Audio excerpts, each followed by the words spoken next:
Hi guys, my name is Nick Broughton and I'm a Randomfish. Hit the subscribe button and let's all be Randomfishes together, shall we? Now today is going to be a day. I want to talk about Antz and A Bug's Life. Two films released around the same time by two very separate companies. Pixar, / Disney obviously, and DreamWorks Animation. Now, in complete honesty, I didn't know that these two had such a close race when it first happened. Because, in complete honesty, I was more into Pixar and Disney and all that stuff at that point in time. I only really got into DreamWorks because of Shrek. That's it. Now, I understand that's not exactly the best way of dealing with it, but meh, that's just the way things were for me at the time. So, what do I think about these things? What do I think about both of these films? Well, okay, let's recap, shall we?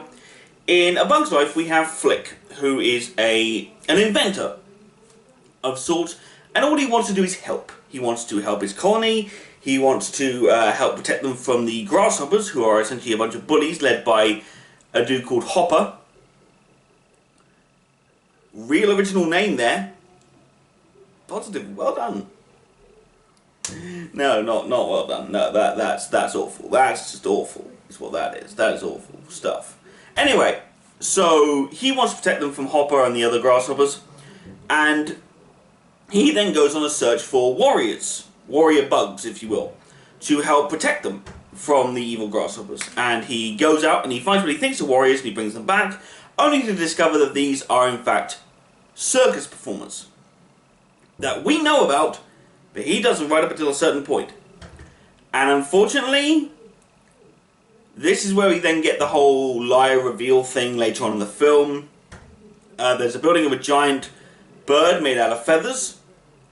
There's a gigantic rainstorm. There's another bird that actually does get involved, and you actually see it about twice, I think, throughout the entire film, maybe 3 times. And yeah, that's the plot of the film. Can the ants figure out a way to defeat the grasshoppers in time before they lose all their food forever? It's a Disney Pixar movie, what the hell do you think? And then you have DreamWorks, where we have the main character Z. I'm not going to say their actors' names, simply because 9 times out of 10 I'll probably get them wrong, and the only one I actually know for a fact is this guy, Z. Played by the ever-loving Woody Allen. I know that he's played by Woody Allen because of the way that he's introduced. He's an ant who's sitting on a therapist's couch complaining about his life. Z is an ant who longs to be an individual amongst the faceless mass of the rest of his colony. He wants, like I said, to be an individual. Through a various series of events, he meets the princess of the colony, Princess Bala. We then get him switching places with his best friend, who's a soldier ant, and he goes off and fights a bunch of termites. Which, if you've seen the film, there's a giant height difference. Like, I don't quite understand where that came from. That seems very silly to me. Whatever. Anyway, so that's all done. He then fights the termites, he comes home, he's gonna get a reward for something, and then he ends up running away from the colony with the princess. They then go in search of a place called Insectopia, a place that is perfect for insects in every single way, which they then find. They meet several other insects along the way, and they also do battle with a human foot. I would say a giant foot, but it's giant only from their perspective. It's a normal human foot from our perspective, so, you know, just look down at your feet and, yeah, that's the size you're dealing with. By the time they get back to the colony, however, they then learn about an evil, dastardly plot by the general of the soldier ants, who is looking to wipe out the weak to promote the strong that will survive mentality that he appears to be, you know, living in throughout this run. The film is full of random moments, and it's all about that sort of thing. And, okay, so what is there to compare, really, apart from the fact that they're both about ants, and they were released around the same time? Well, there's this argument that DreamWorks one is more adult, or more sort of outside of usual kid-based animation than Pixar was. But let's really think about this for a second. Because you have in the Pixar universe, three things. Number one, you have a villain who's motivated by, shall we say, survival more than anything else. Yes, I'm defending Hopper, shut up. We have a hero and a main female lead. I will say, you know, stuff it. Hero and heroine throughout the film. And they do not, I repeat, there is not much in the way of romantic entanglement between them by the end of the film. And three, you have a princess who does not want to escape her responsibilities. Yeah. In a Pixar movie. Huh? What? Let me just really identify these things. Princess Bala in Antz. This is in DreamWorks. In DreamWorks, you have Princess Bala who wants to go to a worker ants techno rave party, some random city simple dance type thing. I don't know. But she goes to this thing with the express structure, the express belief in her head of finding something different to her own life. Her exact words to her friends is, "Come on girls, what do you say, let's take a walk on the wild side." The way that she tries to mingle with the worker ants, I swear, you put her in blue and you put Z on a flying carpet, all of a sudden it's the ant version of Aladdin. I'm just saying. The general, the main villain of this whole thing, is motivated by this desire to wipe everyone else out. Like, he's an actual villain. He's looking to kill to further his own ends. And that's sort of where his villainous side sort of comes from, and it is very standard villain fare.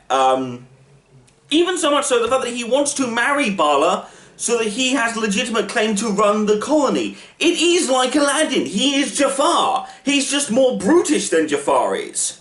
It's... Holy crap! How did that happen? And then you have all this other stuff that sort of just happens throughout this entire film. But the final one, the whole... The hero and heroine thing getting together. Z and Bala kiss. They kiss at the end of the film. They have kids. You know that there's all of that going on. You know that he's saying, I'm in a stable relation, I'm in a relationship, and all that stuff at the end of the film. In a Bug's Life, I know it's for kids, but let's face it, they've had full-on kissing in kids' movies before. In bloody Aladdin, you had Aladdin and Jasmine kissing at the end, knowing that they were a couple, knowing that the whole thing had been set up from that get-go. Disney was obsessed with the whole setting it up for a relationship stick.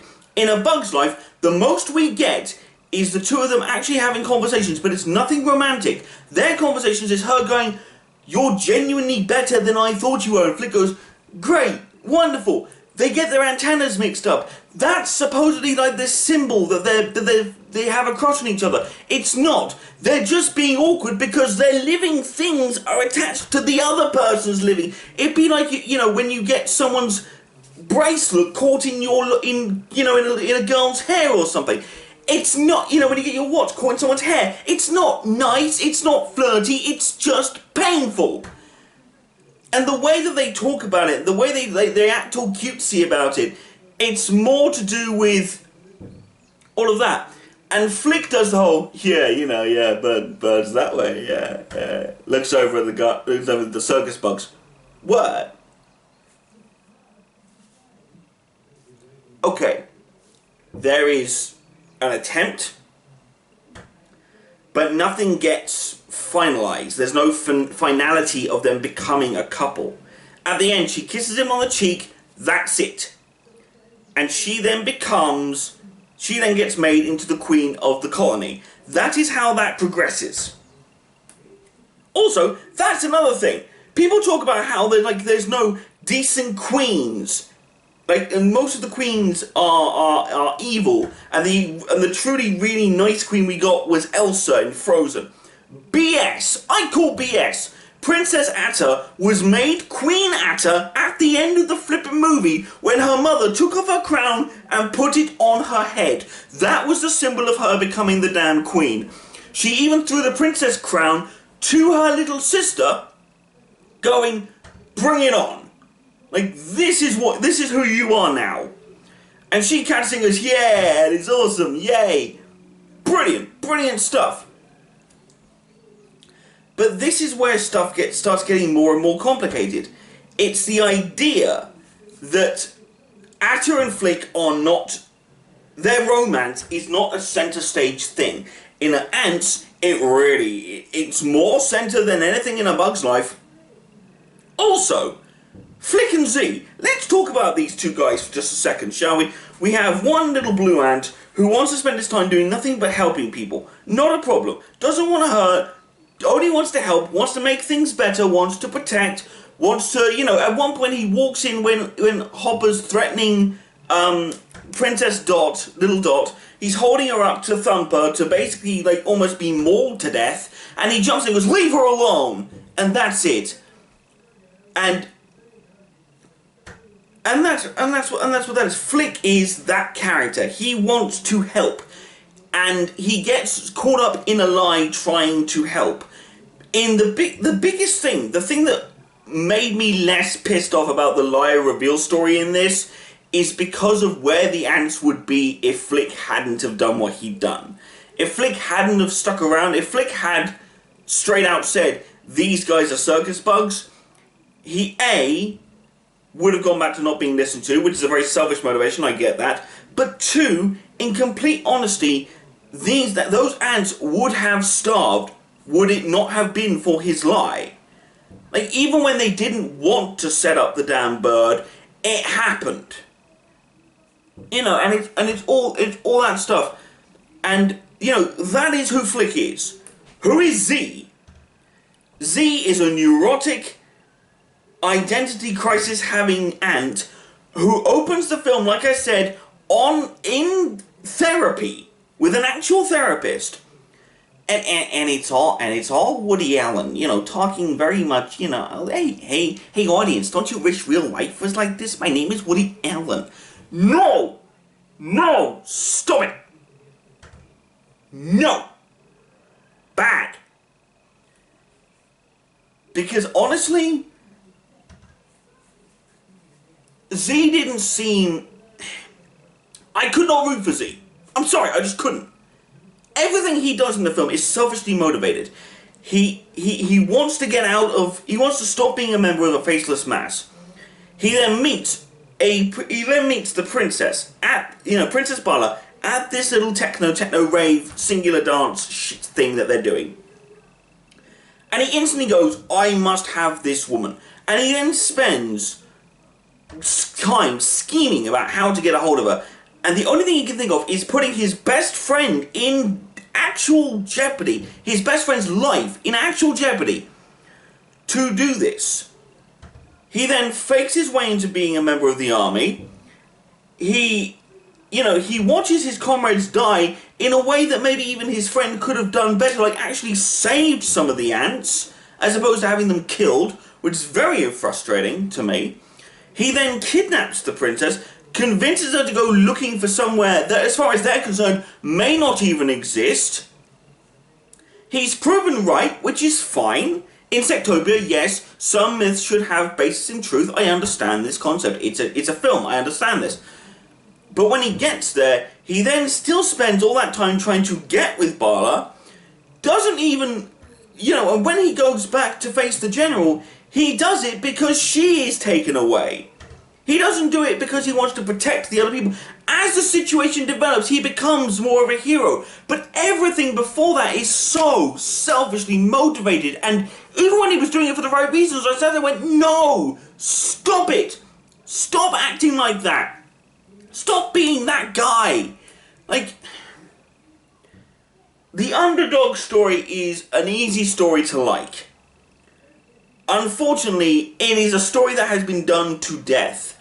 And as someone who has seen the story being developed, as someone who is an underdog, or at least was an underdog when I was in school, or whatever it is you want to call it, I do not think of the underdog story as being a good story to tell. Because I think it's been done to death. And I understand this film came out years and years before and it was done loads more since then and blah blah blah, whatever. The fact is that Z was not a good protagonist at the beginning. He was not an underdog, he was a selfish prick. And he spent his time sitting around complaining about everything.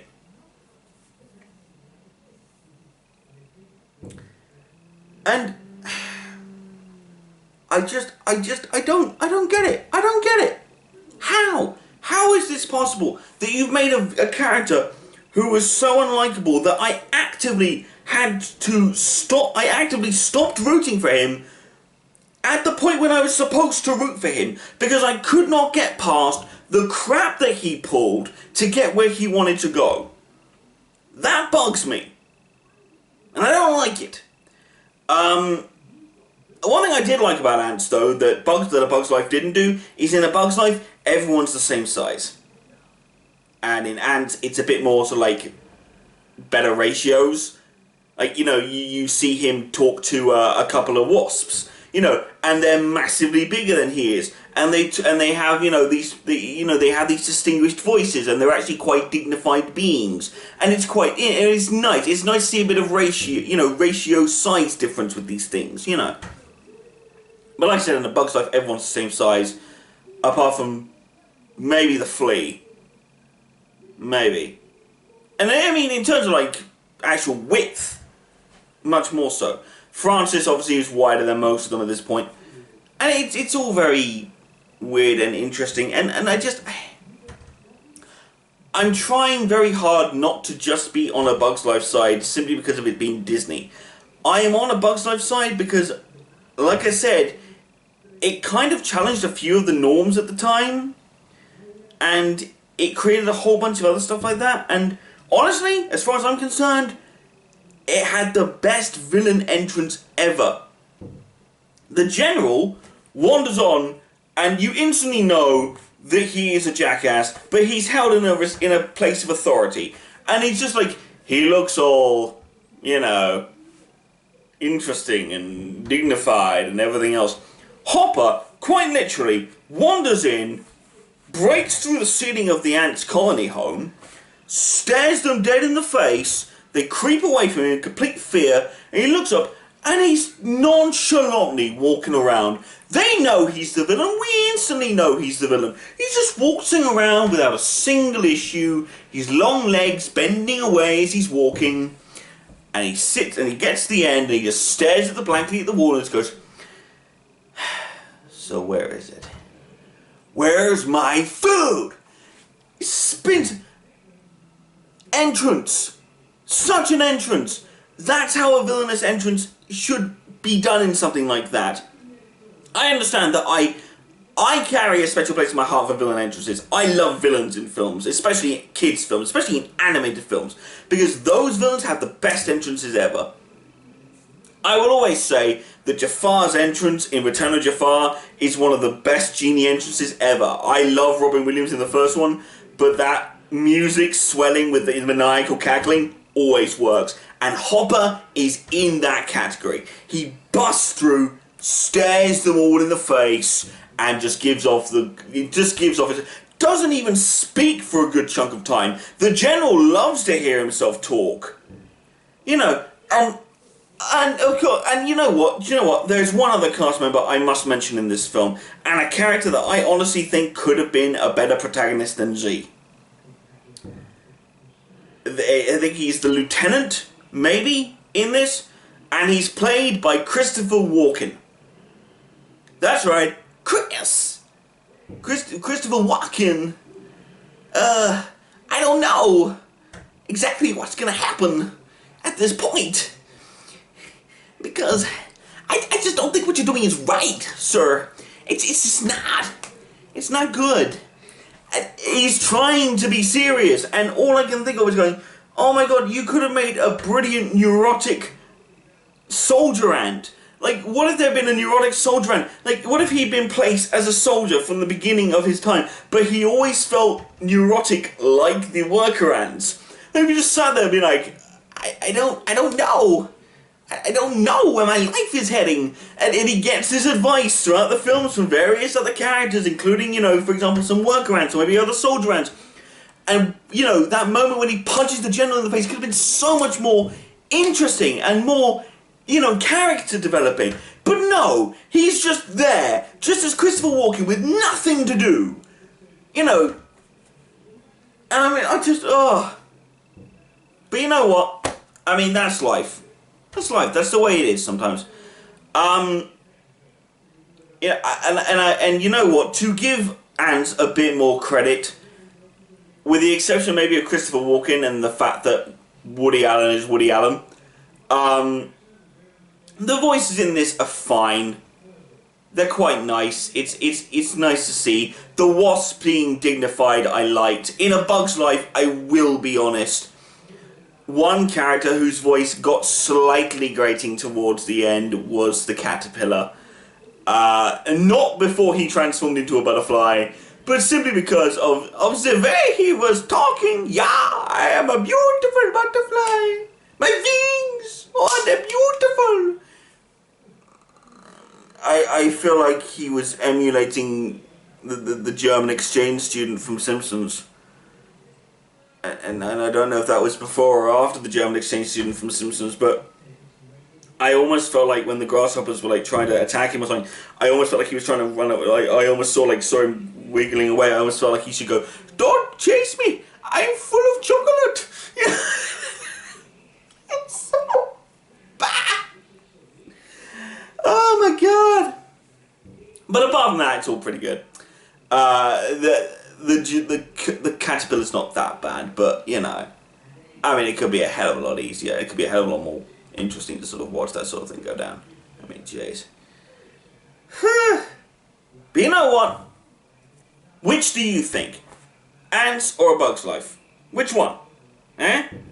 Which one would you like? Or would you like both? Well, hang on. Let me see if I can do a magic trick. Oh! Look at that. Both of them together. No. In absolute honesty, go down into the comments below. Let me know which one you prefer, Bug's Life or Antz. And you know what? Tell me why. Because in complete honesty, I would love to hear people's opinions. Because I understand that Antz is a bit more grown up. But don't you feel like it follows a bit more traditional sort of Pixar Disney tropes than Disney did in its Antz movie? Which I find very bizarre. But you know what?